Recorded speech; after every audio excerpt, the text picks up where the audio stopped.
Welcome to the World Class Speaking podcast series. This is a place where you will learn how to present, persuade, and profit by improving your communication skills. Each episode in the series is a chapter from the book World Class Speaking in Action. And each chapter is written by a certified world class speaking coach. I'm your host, Matt Miller, and I've carefully crafted and summarized each chapter in the book. How can you use visuals to grab your audience's attention and keep them listening and engaged? And how can you use visuals to make your message more memorable? In this episode, you will learn just that. This is episode 24, Using Visuals the World Class Way, and is by Haiba Hamdan. Haiba is the author of this specific chapter in the book, World Class Speaking in Action.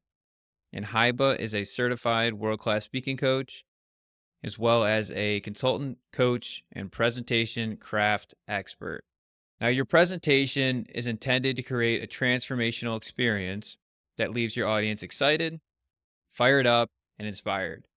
This cannot be done through traditional PowerPoint presentations, but rather through enticing visuals. In this episode, you will learn a powerful 8-step framework to use visuals to engage your audience and create meaning. And this is the 8 steps to use visuals to engage your audience and create meaning. The very first step is know your audience. Your presentation needs to appeal to all 3 types of learners in your audience. Visual learners, people that learn more by seeing, and the majority of the people are in this category.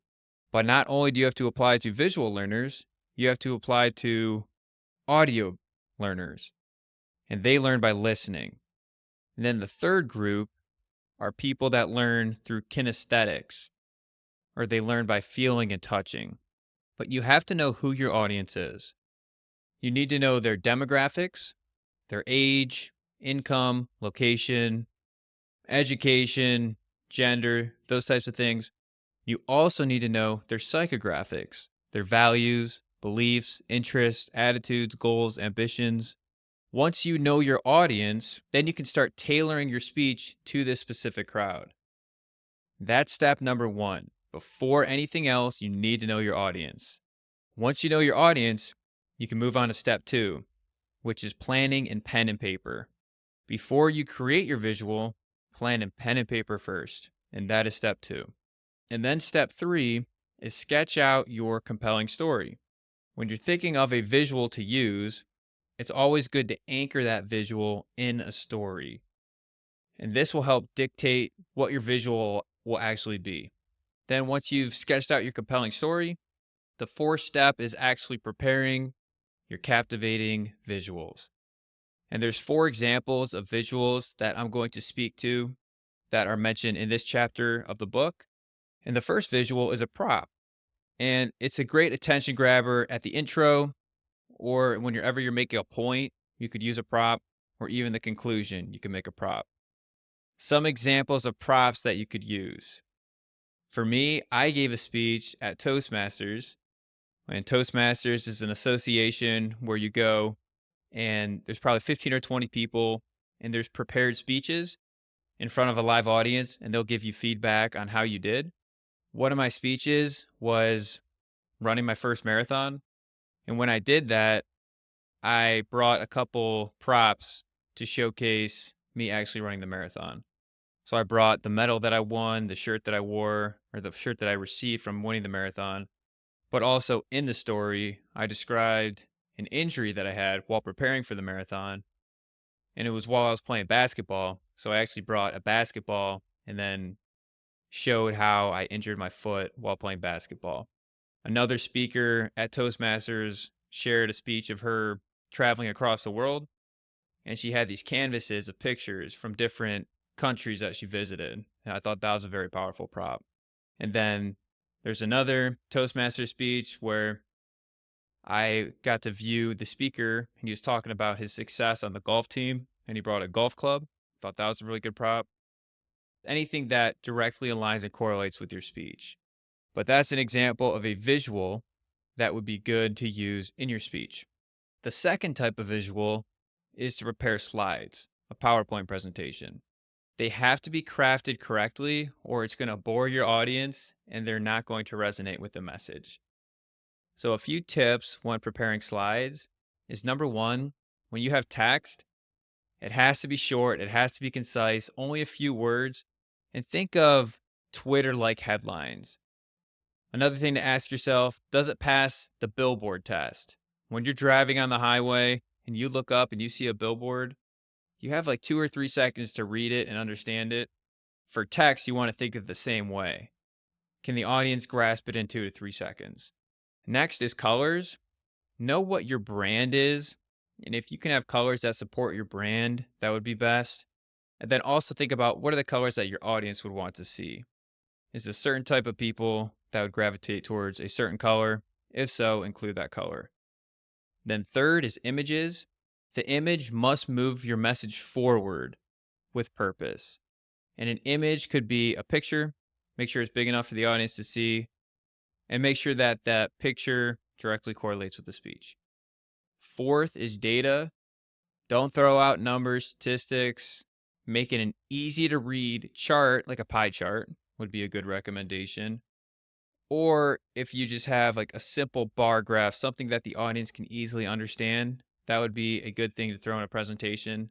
And then something to remember throughout all four of these buckets: text, color, images, and data. And I mentioned this earlier. Your presentation is like a billboard displayed on the freeway. People have just 3 seconds or so to glance at it and process it while driving. Think about your presentation or your slides. Does it pass the billboard test? Another good visual that you could include could be a flip chart. And a flip chart would be good for small group training and brainstorming sessions. And think of something that you can just jot down notes or ideas from the audience. That would be good to utilize a flip chart. And then, similar to a flip chart, another example would be a whiteboard. This is good for small audiences, and you can write responses with the ability to erase. Those are 4 examples of visuals that you could include. And that was number 4 in the 8 steps of using visuals to engage your audience and create meaning. Number 5 is rehearse and perfect. Practice is everything. Your presentation should inform and it should inspire, and you want to practice doing that. Then number 6 is, after you've rehearsed it, think of the different things that could go wrong and be prepared for technical failures. Always have a backup plan. Have a copy of your presentation with any supporting slides or files on a thumb drive, and even have paper copies of your slides if you have to resort to that. But think about what could go wrong and then have a backup plan. And then number 7 is look over the location. Before you give a speech, check the room, check the tables, the equipment, check the spacing. Make sure that it supports the environment that you want to give that speech in. And then number 8 is actually deliver the memorable experience. And when you're displaying your visuals, a key distinction is you want to give your audience a few seconds to look at it before you actually speak to it. This will give the audience time to comprehend it and formulate what they think it is in their mind. And then when you speak to it, if those two align, then they're going to remember it better. And then also, when you are not using slides, it's important that you turn your presentation to either like a black slide or you just turn it off. Otherwise, the audience will continue to look at the slides when you want them directed towards yourself. And those are the 8 steps. Visuals can be the difference between a good presentation and a great and memorable one. Consider using a prop, PowerPoint presentation, a flip chart, or a whiteboard to enhance your message based on your comfort level, size of the audience, and location of the presentation. And there was 8 different steps to use visuals to engage your audience and help create meaning. Number 1 was know your audience. Number 2 was place pen and paper. Number 3 was sketch your compelling story. Number 4 was prepare your captivating visuals. Number 5 was rehearsing and perfecting. Number 6 was having that backup plan. Number 7 was looking over the location. And number 8 was delivering a memorable experience. And throughout this, you can think of the presentation the same as giving an update or a presentation at work, or even if you were to give a training to somebody. Like this can all be thought of as several different buckets. So it just doesn't apply to speakers. It also applies to corporate workers that are giving presentations at work. And now that you know the importance of including visuals in your presentation, decide on which visuals you will include in your next presentation. Is it a prop, a slide deck, a flip chart, or a whiteboard? And I encourage you to follow that 8-step process discussed in this episode to help you optimize that visual. That wraps up this episode. And in the next one, you will learn how to effectively move on stage in your next presentation. Stay tuned. That's all we've got for this episode on the World Class Speaking podcast series. Until next time, remember that becoming a great communicator is so important because it leads to greater impact, influence, and income. Thank you for listening and have a great day.